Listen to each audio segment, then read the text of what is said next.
Okay, for our next lesson, we're going to do the two main path or cutting setups that we 2D paths that we usually use for stock fit. Now, I'm not going to be covering all of the engraving and chamfering and threading and all of those things for the moment because we simply don't use it on stock fit. You're more than welcome to search YouTube for that type of content if that's something that you want to do now, or you can follow in later lessons if we do more advanced type of machine face and things. But for stock fit as a whole, we basically use two 2D cut lines, which is the 2D pocket and the 2D contour cut. Now, the thing that you've got to understand with the pocket cut is the pocket cut will do inside cuts that's not through the material, basically like you would see these pockets. Now, I've set up this model just as an example, just to give you some idea of how things work. Now, basically, the way that Fusion works is you simply select the pockets that you want to cut, and then it will work out the paths it needs to do the job. And then 2D pockets would be these pockets over here, and the contour cut would be the outside line to cut this item out completely so that you've got a loose panel. So for the moment, what we'll do is we'll just quickly create a setup over here. We'll select this model and just give it a relative size box for the moment. It's okay. I just want to see what's happening here. So,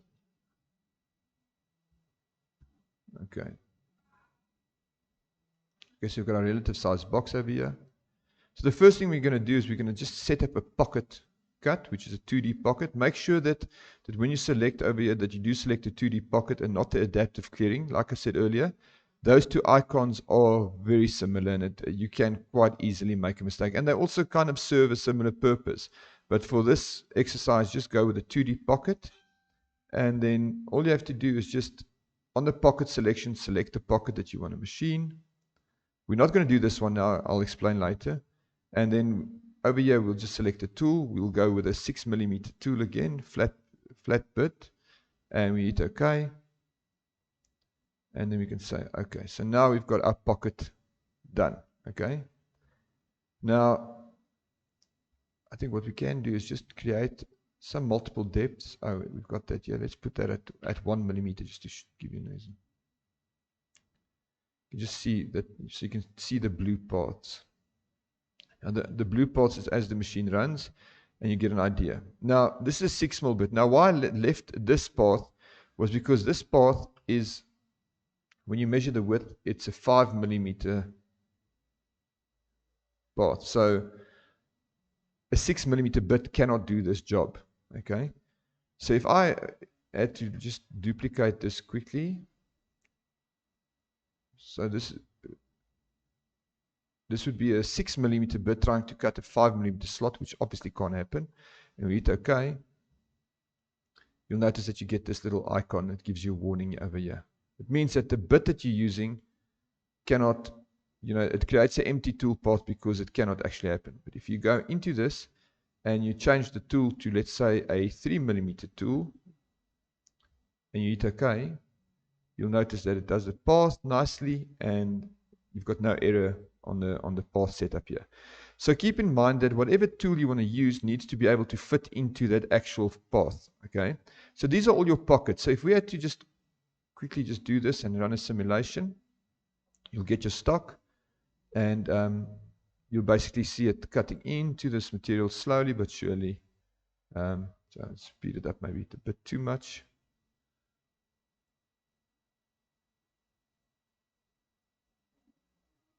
And you can actually see how it will machine, and this is the path that it will take.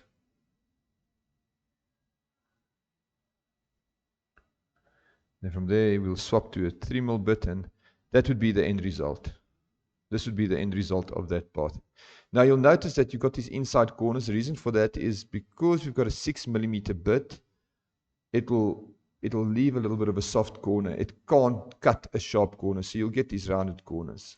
The cleaner the corners, if you want those corners absolutely square, you need to use a much smaller bit, which will still give you a little bit of that. Okay.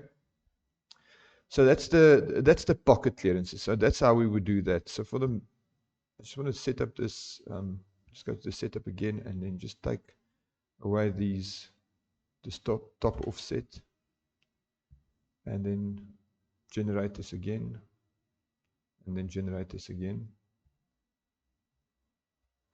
Run a simulation.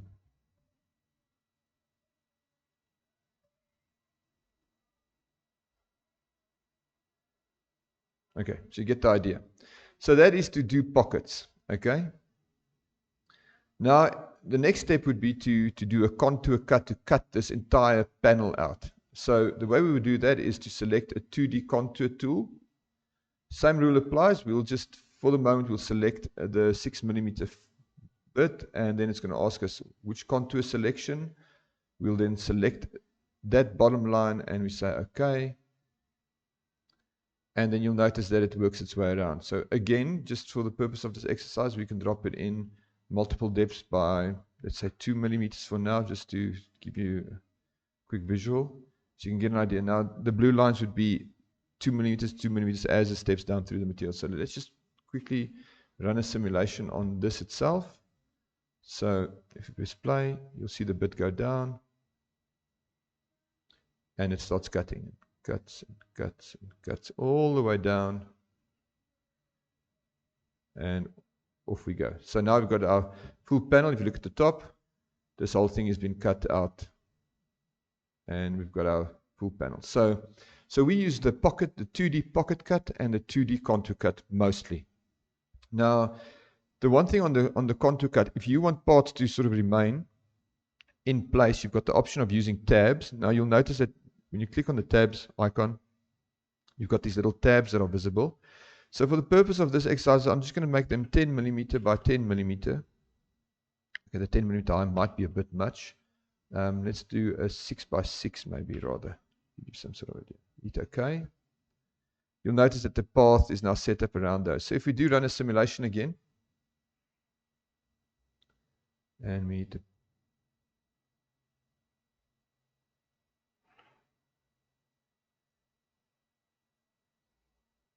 you'll notice now, as it goes up, it leaves these little tabs.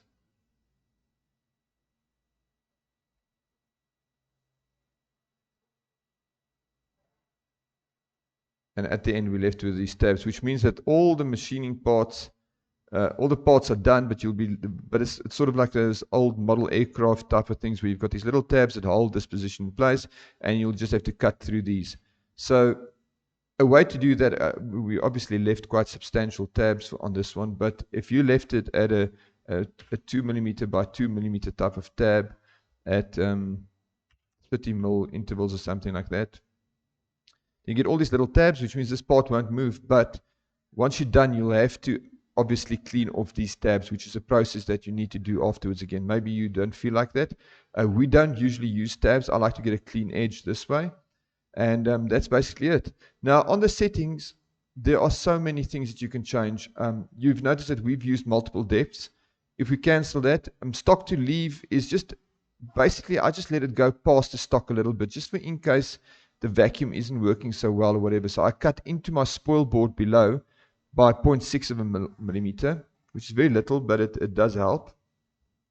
But if we take the stock to leave off and we go, and we take the ramping off, and we hit OK, you'll notice that it's one single line. So if we run a simulation then, it'll simply just cut through basically. It goes all the way through and cuts one line all the way around, which is a fast process, but it's not the way that I do it. I like to go into the material a little bit by little bit. It puts a lot less strain on the spindle as well as the router bit. It just makes everything last a little bit longer. So the other way to do this would be to just simply select the ramping option and hit OK. That way, if you do a simulation now, you'll notice that it starts at the top and then lower, it drops in ever so slightly, goes a little bit deeper, deeper, deeper, all the way around until it reaches this point where it cuts through, which is a better way of doing it. And you get quite a nice result as well. If you do a cut through, just make sure that you do run the machine a little bit slower, because material can move if the router bit is just slightly blunt or whatever, it'll start moving your materials around. As I mentioned earlier, we prefer to do a couple of depths first. So I like to go with multiple depths. And if my material is 16 mil, I do 8 millimeter, and I just hit OK. So it just goes in a little bit more gentle. So just hit the simulation button again and simulate it this way. Just speed it up slightly. You get an idea of it. So it's basically like ramping, but it'll run 2 or 3 passes instead of just once. And that's basically it. So keep in mind that smaller slots and smaller sections require a smaller router bit to get in there. So you'll have to use a 3 mil or a 2 mil or whatever it is that you've got in your stock to do those small little detailed corners. We use pockets to do the inside slots, and basically you don't want to leave any additional just want to see if you go into multiple depths, you've got stock to leave. Now you could leave 0.5 of a mil like we usually do. The reason why we do 0.5 mil is just to give a little bit of room for the wood glue and the nails and things like that. So we take a little bit extra out there because we're going to fill it up with wood glue and things like that. But if you put this to a 0, then you will get the exact depth that the file is set up to be. So yeah, that basically covers it. So keep in mind that we've got the 2D pockets and 2D contours, and those are the 2 lines that we use mostly, and we won't be using anything else in StockFit for the moment. At a later stage with the more advanced items, we will do some 3D parallel cuts and that sort of thing, but that's more for decorative elements. For the StockFit items as they are, we just simply use the 2D pockets and 2D contours. I hope this lesson was helpful.